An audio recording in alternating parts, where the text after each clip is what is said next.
The unbroken chain. For 800 years, the galaxy had known only one truth: the Vorthak Empire never lost. Their massive black warships moved through space like death itself, leaving nothing but silence and ash in their wake. System after system fell before their might. Planet after planet surrendered or burned. The Vorthak were not just conquerors, they were perfection in war. Their ships could adapt to any weapon, their shields could learn from every attack, and their minds worked as one deadly hive. Where other species fought with courage or cunning, the Vorthak fought with mathematics. They calculated victory before the first shot was fired. Admiral Kekstar stood on the bridge of the flagship Eternal Dominion, watching another world burn. Through the massive viewing screen, the orange flames of New Geneva painted his scaled face in hellish light. The human colony had lasted exactly 47 minutes and 12 seconds, longer than most, but still pathetic. Another successful cleansing. Admiral reported his second-in-command, Sub-Admiral Yexri. Her 4 eyes glowed with satisfaction. The human defenders used conventional tactics. Pattern 7 Alpha. Our response was Pattern 23 Beta. Complete effectiveness achieved. Kekstar nodded slowly. Everything followed the patterns. The Vorthak had catalogued every possible military strategy, every desperate gambit, every last stand. They had seen it all before. They had counters for everything. Set course for Kepler Station, he ordered. The humans' final stronghold awaits. The Eternal Dominion was a city-sized monster of black metal and pulsing energy. Around it, 300 other Vorthak warships formed a perfect formation. Each ship knew its role. Each captain followed the grand strategy. Together, they were unstoppable. Kepler Station hung in the void like a steel flower, its defensive platforms spread around it like petals. It was humanity's last major base in this sector, home to 2 million souls. The Terran Federation had pulled back every ship, every soldier, every weapon they could spare to defend it. Commander Lisa Rodriguez stood in the station's command center, watching the sensors with growing dread. The Vorthak fleet was enormous. Her defensive force looked like toys beside it. "Status report," she called out. 17 Federation cruisers, replied her tactical officer. 8 destroyers, 43 fighters. Station weapons at full charge. Shields holding at maximum power. Rodriguez closed her eyes. She had run the numbers 100 times. They could maybe hold for an hour, maybe less. The civilian evacuation. 60% complete. We need more time. Time. The one thing they did not have. The Vorthak fleet was already moving into attack formation. Perfect ranks of Black Death spreading across the stars. Then something impossible happened. A single ship dropped out of hyperspace directly between the Vorthak fleet and Kepler Station. Not alongside the human defenders, but alone in the empty space between the two forces. It was small, maybe the size of a destroyer, but unlike any ship Rodriguez had ever seen. The hull was a patchwork of different metals. Parts looked human, but other sections seemed alien. Strange symbols glowed along its sides. Energy crackled between mismatched weapon ports. It looked like someone had built a warship from spare parts and wild dreams. Unknown vessel, Rodriguez broadcast, "Identify yourself." The response came in a calm, steady voice. "This is Captain Sarah Chen of the warship Defiant Dawn. I'm here to even the odds." On the Eternal Dominion, Admiral Kekstar studied the strange ship with growing confusion. It did not match any known human design. Their sensors could not properly scan its weapons or shields. Most disturbing of all, it was not following any recognized tactical pattern. Sub-Admiral Yexri. Analysis. Unknown, Admiral. The ship's configuration is chaotic. No logical design philosophy. It appears to be constructed from multiple technology bases. A hybrid vessel. Kekstar mused. Interesting. No matter. One ship cannot alter the mathematical certainty of our victory. Begin the attack. The Vorthak fleet moved with deadly precision. Phase 1. long-range bombardment to test defenses. 200 plasma cannons fired in perfect synchronization. The beams lanced out toward Kepler Station's shields. But the Defiant Dawn moved. It did not dodge the beams. Instead, it flew directly into their path. Its shields flared with impossible colors as the plasma struck them. For a moment, the ship seemed to absorb the energy. Then it fired back. But not at the Vorthek fleet. The Defiant Dawn's weapons struck seemingly random coordinates in empty space. Kextar almost laughed at the display of incompetence. Then the space mines exploded. Hidden Vorthek stealth mines, positioned to trap any fleeing human ships, detonated in brilliant chains of light. The explosions lit up cloaked infiltrator craft. 3 of them died instantly. Their missions of sabotage ended before they began. How? Yexri whispered. Our stealth mines were undetectable. Our infiltrators were invisible. Kextar said nothing. He was running calculations in his head, trying to understand how the human ship had known where to shoot. It should have been impossible. Captain Sarah Chen stood on the bridge of the Defiant Dawn, watching the Vorthek fleet's formation shift in response to the mine detonations. Around her, the bridge was a chaos of jury-rigged controls and flickering screens. Nothing matched. Nothing should have worked. But somehow, it all did. Nice shooting, Captain, said her weapons officer, a grizzled veteran named Marcus Webb. How did you know where their stealth gear was hiding? The plasma beams, Chen replied. They fired in perfect formation, but 3 ships fired slightly off target to avoid hitting their own mines. The pattern told us where the mines were.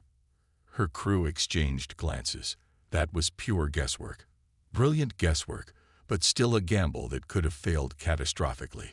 Orders, Captain, asked her tactical officer, Lieutenant Kim Patel. Chen studied the Vorthak formation. 800 years of victories had made them predictable. They followed patterns, algorithms, mathematical certainties. But humans did not fight with mathematics. They fought with intuition, desperation, and hope. Target their flagship. All weapons. Captain, Webb protested. That thing's got shields that can adapt to anything we throw at it. Our weapons will be useless after the first shot. Chen smiled grimly. Then we better make the first shot count. The Defiant Dawn accelerated toward the Eternal Dominion, alone against an entire fleet. It should have been suicide. Kextar watched the human ship approach with growing interest. Finally, a pattern he could recognize. The desperate charge. The heroic sacrifice. He had seen it 1,000 times before. All ships focus fire on the approaching vessel. Vaporize it. 300 warships turned their weapons on the Defiant Dawn. Enough firepower to crack a planet's crust filled the space around the small ship. But the Defiant Dawn was no longer where the weapons were aimed. It had changed course at the last possible second, diving beneath the Vorthak formation at an angle that should have torn it apart from gravitational stress. Somehow, its shields held. Somehow, its hull did not crack. Chen gritted her teeth as the G-forces pressed her into her command chair. The Defiant Dawn's inertial dampeners were cobbled together from 3 different species technology. They should not have been able to handle this kind of maneuver. But Webb had been right about one thing. The ship was held together by hope and prayer as much as metal and energy. Now, Chen ordered. Every weapon on the Defiant Dawn fired at once, but not at the Eternal Dominion's shields or armor. Instead, they targeted something much more vulnerable. The space between the ships. Quantum torpedoes detonated in carefully calculated positions, creating a cascade of gravitational anomalies. The fabric of space itself rippled and twisted. The perfect Vorthak formation suddenly found itself scattered across 3 dimensions as spacetime bent around them. Ships collided. Others spun out of control. The mathematical precision of their attack formation collapsed into chaos. And in that moment of confusion, the Defiant Dawn struck the Eternal Dominion. Not with weapons, with something far more dangerous to the Vorthak's way of thinking. A message. Chen's transmission went out on all frequencies, broadcast to every Vorthak ship and every human defender. Her words were simple, but they carried a weight that shook the very foundations of the Vorthak Empire. My name is Sarah Chen. I was a mining engineer before the war started. I'm not a soldier. I'm not a hero. I'm just a human who got tired of running. This ship was built from salvage and scrap by people who refused to give up. We don't have your technology. We don't have your numbers. But we have something you'll never understand. She paused, watching as the Vorthak fleet struggled to reform their ranks.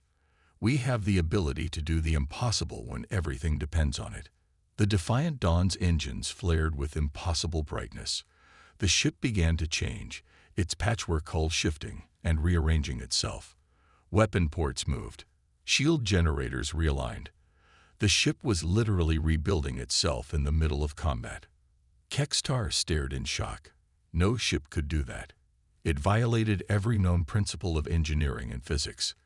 But then, humans had always been good at violating the known principles of everything. The Defiant Dawn fired again. This time, its weapons had adapted to match the exact frequencies needed to penetrate Vorthak shields. Impossibly, the ship had learned their defensive patterns in a single engagement. The blast struck the Eternal Dominion's bridge. For the first time in 800 years, a Vorthak flagship was damaged in battle. Alarms shrieked across the bridge as systems failed and fires broke out. How? Kextar demanded. How did they adapt so quickly? But there was no answer. Because the truth was something the Vorthak could not comprehend. The Defiant Dawn had not adapted through technology or calculation.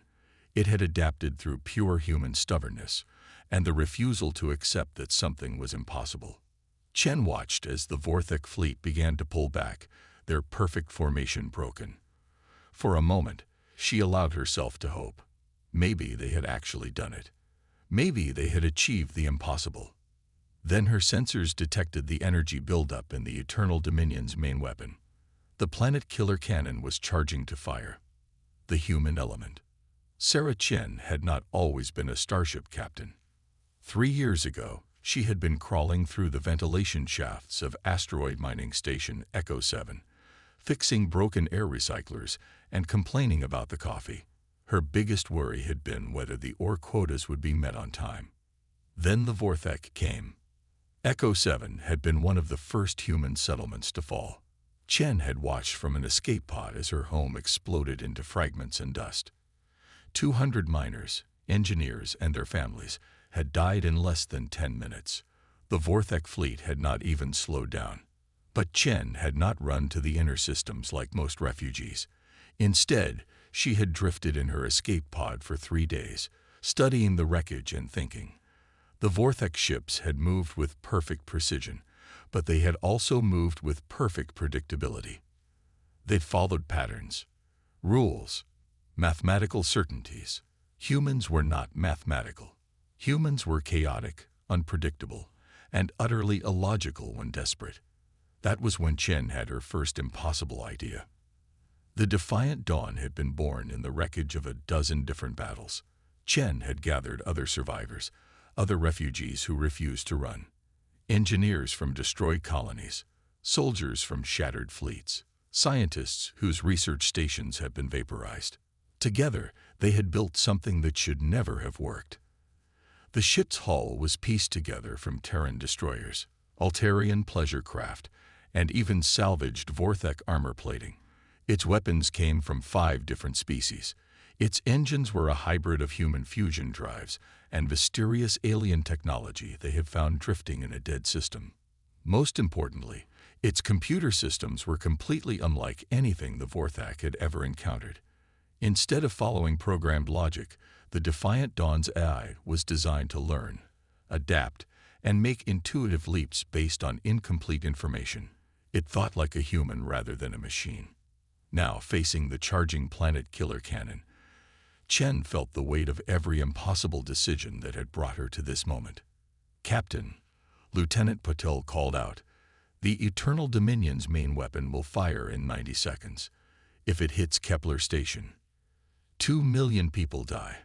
Chen finished. She looked around her makeshift bridge at the crew who had followed her into this madness. Marcus Webb, the weapons officer who had lost his family on Proxima Colony. Kim Patel, the tactical officer whose entire Academy class had been killed defending Earth's outer moon. Dr. Elena Vasquez, the ship's engineer who had invented half the impossible systems keeping them alive. They were not heroes. They were survivors who had chosen to fight instead of flee. Options? Chen asked. We could try to jam their targeting systems, Webb suggested. Buy Kepler Station some time to evacuate more people. The jamming would only work for a few minutes, Patel countered. Their adaptive systems would compensate too quickly.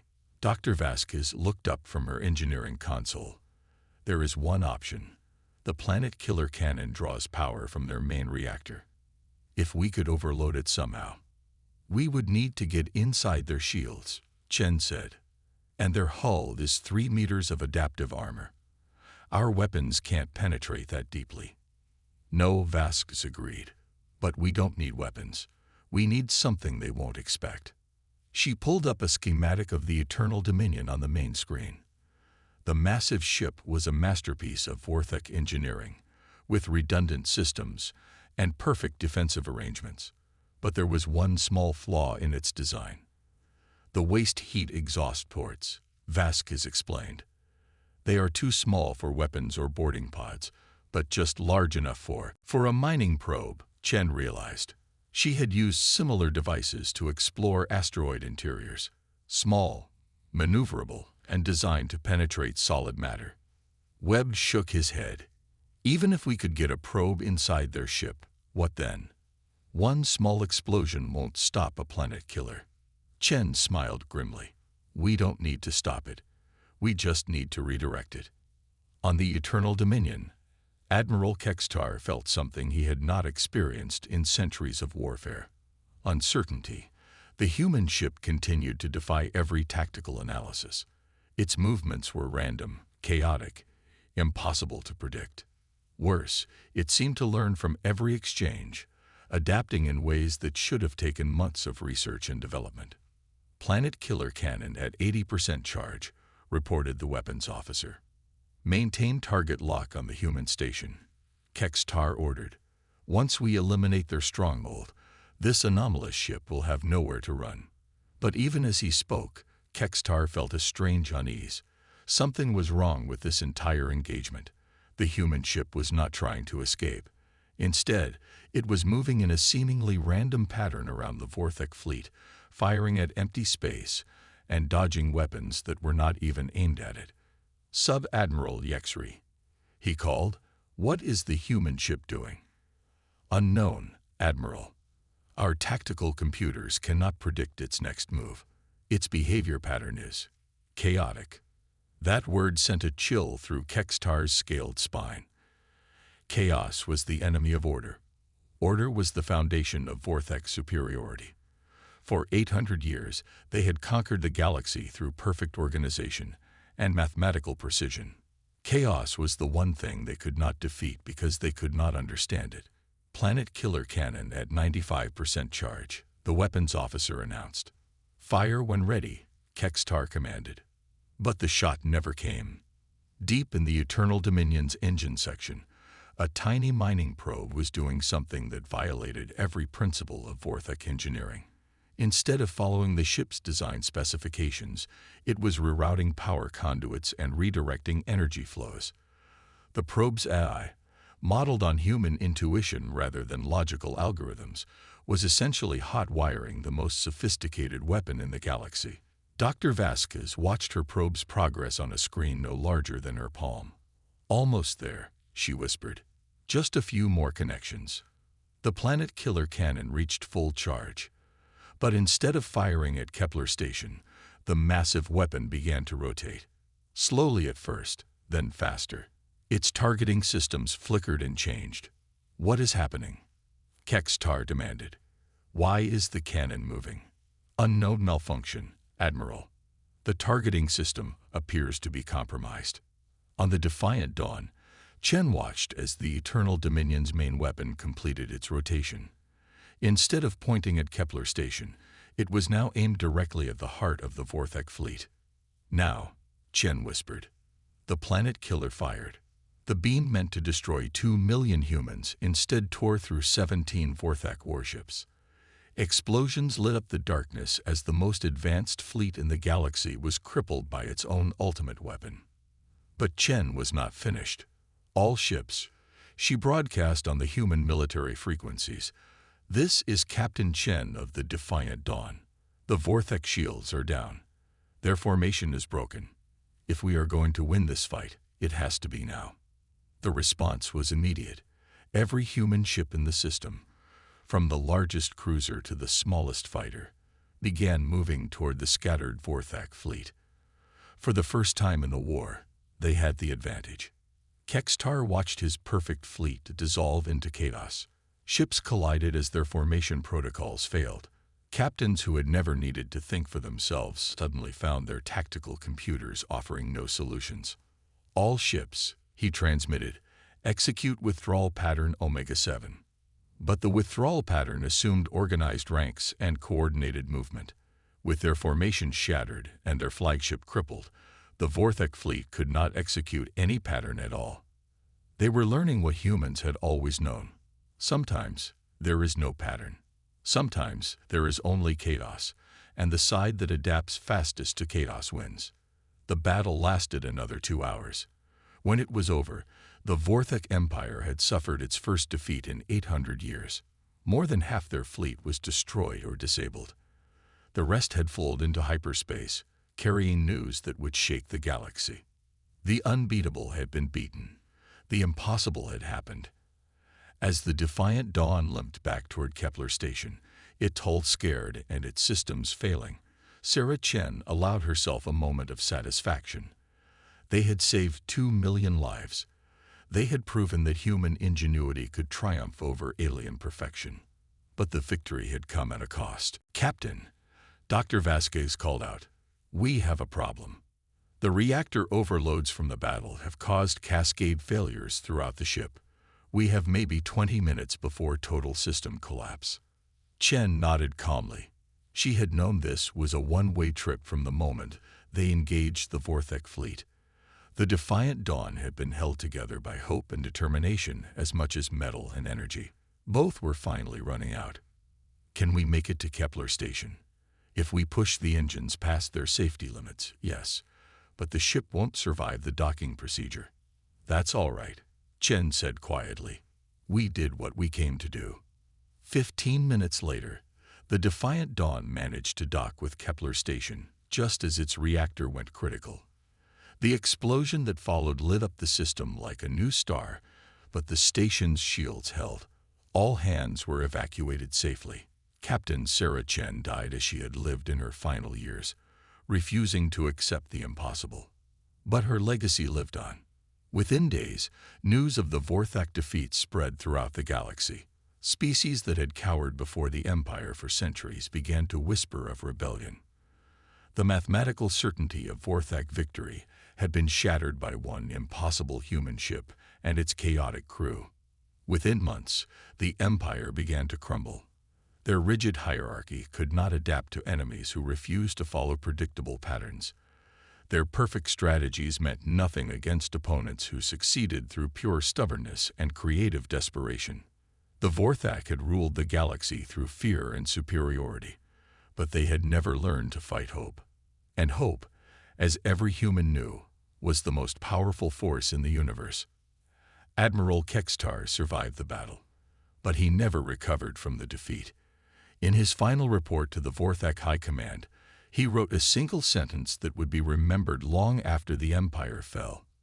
"We have encountered an enemy that cannot be calculated, predicted, or defeated through logic. They call themselves human, and they do not know when to surrender." Years later, historians would mark the Battle of Kepler Station as the turning point in galactic history, the moment when mathematical perfection yielded to human chaos. The day when one impossible ship changed the fate of 1,000 worlds. But Captain Sarah Chen had never been interested in making history. She had just been a mining engineer who got tired of running. In the end, that was enough to change everything.